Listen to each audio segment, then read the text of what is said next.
Vous pourriez être ailleurs, profiter du soleil sur la plage, explorer une expo fascinante, et pourtant, vous êtes ici. Pourquoi? Parce que quelque chose en vous cherche plus qu'un simple divertissement. Quelque chose en vous reconnaît qu'il y a une vérité à entendre, une transformation à initier. Alors, laissez-moi vous poser une question. Et si ce moment précis pouvait être le début d'un éveil profond?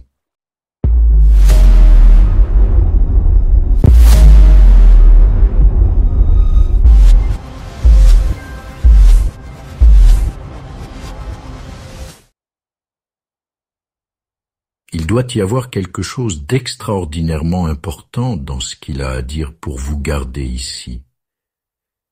Et c'est vrai.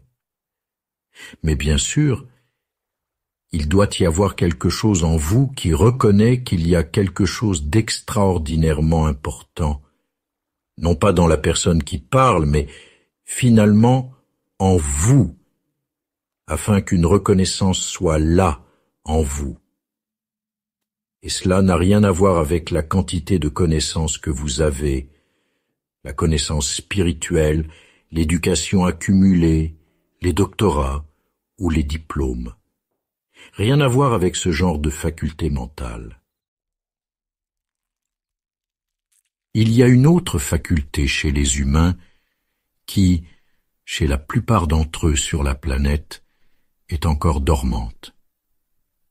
Mais, chez certains, un nombre croissant d'humains se sont réveillés. En fait, je l'appelle faculté, quelque chose de la dimension de la conscience qui est différente de la dimension ordinaire de la conscience qui prévaut sur la planète. C'est donc un éveil spirituel qui est la prochaine étape de l'évolution humaine, car vous n'êtes pas arrivé au bout de votre évolution. Vous êtes un travail en cours, ce n'est pas encore terminé. Ce serait terrible d'imaginer que vous, en tant qu'humain, êtes un produit fini. Vous voyez bien que la folie est présente partout et c'est pourquoi certaines personnes ont des perceptions erronées des humains et de Dieu, se demandant comment Dieu a pu permettre que tout cela se produise. Tout cela est basé sur deux perceptions erronées.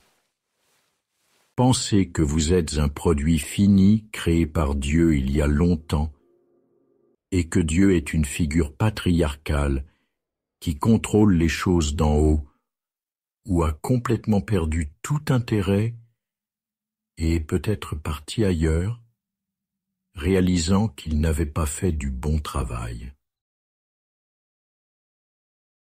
Notre après-midi ici fonctionne à deux niveaux. Le niveau des mots et des pensées, et c'est nécessaire. Mais, plus important encore, il y a ce vers quoi les mots, les pensées qui sous-tendent les mots, pointent. Et cela, c'est l'essence de notre rassemblement ici. Ce qu'ils indiquent est l'essence de qui vous êtes. Et le but de notre après-midi est soit de vous éveiller, soit, dans votre cas, d'approfondir la réalisation ou la connexion avec qui vous êtes vraiment. Et, quand je dis vraiment, je veux dire dans les profondeurs de votre être. Je veux dire une dimension qui est plus profonde que votre histoire personnelle. Et la plupart des humains ne sont absolument pas conscients qu'il y a en eux une dimension de conscience plus profonde que leur personnalité, leur moi personnel. Vous êtes alors fondamentalement piégé dans votre personnalité conditionnée, votre moi égoïque. et vous savez en quelque sorte qu'il y a quelque chose qui ne va pas. Instinctivement, vous savez qu'il y a quelque chose de si important qui n'est pas encore là et qui manque dans votre vie. La façon dont vous interprétez cela mentalement varie d'une personne à l'autre. Certains d'entre vous pourraient penser que ce qui ne va pas, c'est que tous les humains n'ont pas la même religion que vous. Il y a quelque chose de profondément faux. Donc, vous ressentez le besoin soit de les convertir, soit de les combattre. D'autres d'entre vous pensent qu'il y a quelque chose de profondément faux dans la société, et vous projetez ce malaise vers l'extérieur. Bien sûr, il y a beaucoup de choses qui ne vont pas dans la société, mais après tout, la société n'est que la somme de ces individus. Certains d'entre vous pensent que ce qui ne va pas réside dans votre propre histoire personnelle. Vous vous demandez pourquoi tant de choses ont mal tourné dans votre vie. Vous aviez imaginé un avenir bien différent, sans échec, sans souffrance, sans maladie, sans épreuve. Mais la réalité a été autre. Vous avez peut-être connu des moments de réussite, des réalisations qui vous ont comblé. Mais chaque fois, ce sentiment de satisfaction s'est estompé, vous laissant toujours dans l'attente de quelque chose d'autre. Vous cherchez à combler ce manque par des possessions, par la reconnaissance, par des relations. Mais, quoi que vous fassiez, il manque toujours quelque chose.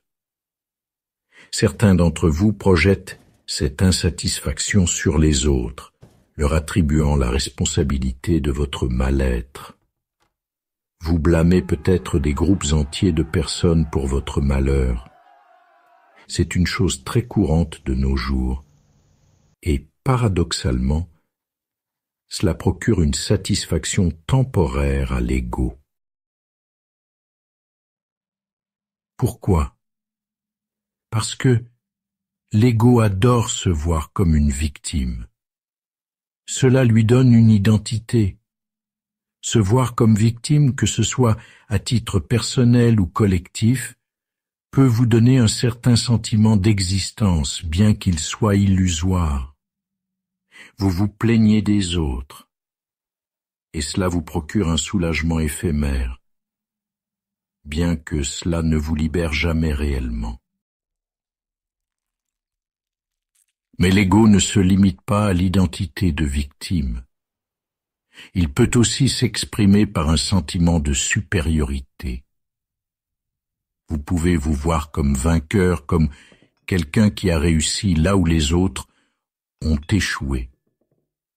Mais, en vérité, peu importe que votre ego se nourrisse de supériorité ou de victimisation, dans les deux cas, il reste une construction mentale erronée. Beaucoup pensent que l'ego est uniquement présent chez ceux qui ont un sens exagéré de leur importance, qui se croient meilleurs que les autres. Mais l'ego peut tout aussi bien se nourrir du sentiment inverse, se croire inférieur, dévalorisé, persécuté. Ces deux facettes sont autant d'illusions l'une que l'autre. Vous vous identifiez à tout ce qui peut vous donner un sentiment d'existence. Peut-être que certains d'entre vous trouvent leur identité dans leur passé, leur famille, leurs ancêtres, leur réussite. Peut-être que vous vous définissez à travers ce que vous possédez, ce que vous avez accompli, ou même à travers votre corps et votre apparence physique.